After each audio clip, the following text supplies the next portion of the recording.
Alright everybody, it's Mott's Cage Radio. Obviously we just got done watching Chris Botello's what I call character assassination of Jason Von Flue. So I came out here to FKA, showed Mr. Von Flue the video. He just showed up in the gym, and Mr. Von Flue, respond to me. Oh, what can you say? Low class, no class. He knows that. He acknowledges it. Don't want to justify anything he says or him. Really, it's just kind of a pathetic attempt at him trying to become something. And it makes me wonder if he's homosexual or something. Or, no, not gay, but maybe he wants to be me so bad. Who I am, where I've been, do what I do, that he has to, cuss, be profane, say bad things about people, so on and so forth. Next thing you know, he's going to be telling me, it rubs lotion on its skin, that type of guy, he's the type of guy you don't want near schools. I don't know, it's just kind of pathetic. If he wants to fight, not hard to find. You want to go to my work? Hell, come here. Whatever. It's just one of those type of people that really gives the sport a bad name. Really lets you down to know that, he represents an area. Who's proud of him from there? He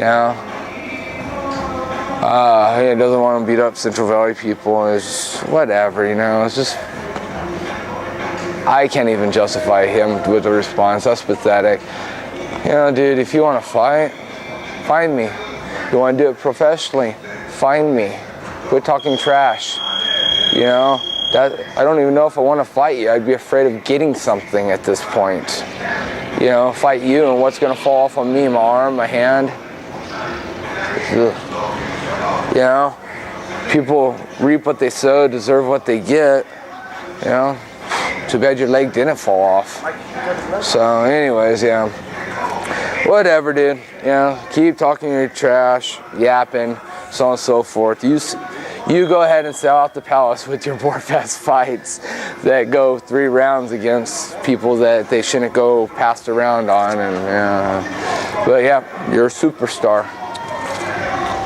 Alright, obviously he was talking a lot of shit to you, got a little personal, is talking about your girlfriend, and that's kind of where I draw the line. It's one thing to talk about you, but when you start bringing people that are kind of innocent into the deal. My girlfriend is a fat bitch, huh?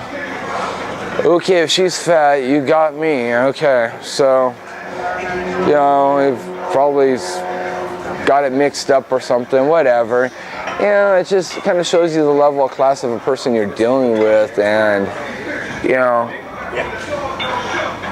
dude needs help. It's terrible. He had me really pissed off, was it late last year or beginning of this year, on the Palace thread, the Palace forum. Some stuff he said about my family and my girlfriend and stuff.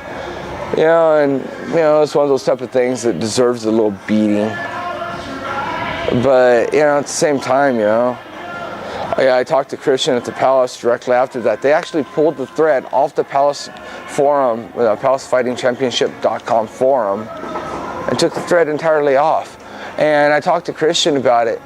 Really, the guy's so pathetic that the Palace doesn't even want him fighting anybody worth a shit, because it's a give me fight. I don't think he understands that when they asked me to fight him in 2007, that it was just a win for me that, Palace was feeding him to me. It wasn't us having a real fight. This is a feeder fight at its finest. And that's why I didn't take it too serious. I don't have to train to beat a guy like that. I would, but I don't have to. Give you an idea, just type of people, or type of training I do. I'm looking over and I'm thinking I gotta spar with that today. Yeah, you want to pan over to that? Sure. That's a Mike Moreno. That right there is a bad man. You know, hey Mike, smile. Mike, hey. Hey Mike, can we get a little, oh, he's got his headphones on. See, wave at the camera. Hi. There he is, Mike Arena, there he is. You gotta spar with, What's going on, guys? you gotta spar with something like that. Yeah. And I spar with people like that and train with people like that, you know, and it's just, you know, a low level guy that, yeah, I don't know, runs around, says this, that, whatever. Yeah, I can't even be excited about this interview. I'm sorry, you know? Oh, I hear you, brother. Now, he says that he got the call from Al Jocelyn there at Pure Combat. Is this something you're even going to entertain? Oh, a fight's a fight. I mean, I'll entertain it wherever it happens. You want to show up to my work, you want to come to my gym, you want to do whatever, dude. You know, I mean, you're man enough to talk shit. You're man enough to get your ass whooped with your leg hurt. You know, show up somewhere. You know, you want to fight me that bad, have a promoter call me. You know, offer me the right amount. I mean, I'm not going to step into a cage with a low-life scumbag for nothing. Why? You know, it's a business as much as it's a career, you know. I mean, you got to make your right choices and decisions. And, you know, I don't know, it wouldn't really take much for me to fight that guy. Yeah, it wouldn't be too much different than fighting a girl.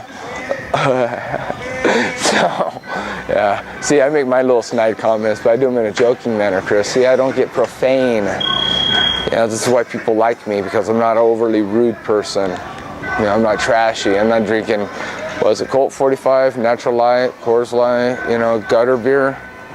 You know, when I do drink, I usually drink more expensive stuff that tastes good with people, not by myself. See, when you drink by yourself, that's not a party. It's called alcoholism. You know, so my friend, you keep going and doing what you're doing, right? Sit on that couch and drink, get fatted up, and be nothing and nobody. All right. You know, you said I met you when I was somebody. Well, dude, you know, the difference between you and I have always been somebody. I don't gotta be top of the world. I don't gotta be in the UFC at the time to be somebody. You know, I train. I'm one of the most successful people I know, man. I get paid to do what I love to do. Train, work out, bartend. My life's pretty lax, really. You know, minus training with that. A couple of people like that. But you know, I do what I want to do. You know, so you know, you try to focus on becoming or being somebody. I'm going to maintain being somebody. So. All right, Jason Von Flue, I appreciate the time. I always like to let the fighters shout out anybody they'd like to shout out before we let you go. So who's it going to be this week, my man? Wow, I got a whole lot. He's putting me on the spot. I just, you know, just thank the sponsors. I mean, and people that help me be me, that allow me to be somebody. You know, like The Cellar, like Club One Casino. I work for both of those places. Like Tap Out, you know, like MG Sports, like my training partners, like FKA, like Hoist Gracie of Fresno, you know, Pit Fight Team, you know, all these people that I've trained with over the years that I haven't screwed over, that love me, that take care of me, that are good people. You know, I'm sure I'm forgetting a couple and whatnot, but you get the gist of it, you know. You know, fans, people that support the sport. You don't have to love me or like me, but you know, you support the sport, and that's good enough for me, man. You know, I do this to be competitive, to win. It's fun. So yeah, yourself, Mott's. You know, thank you very much. Right on. I appreciate it, Jay. Thanks a lot, brother.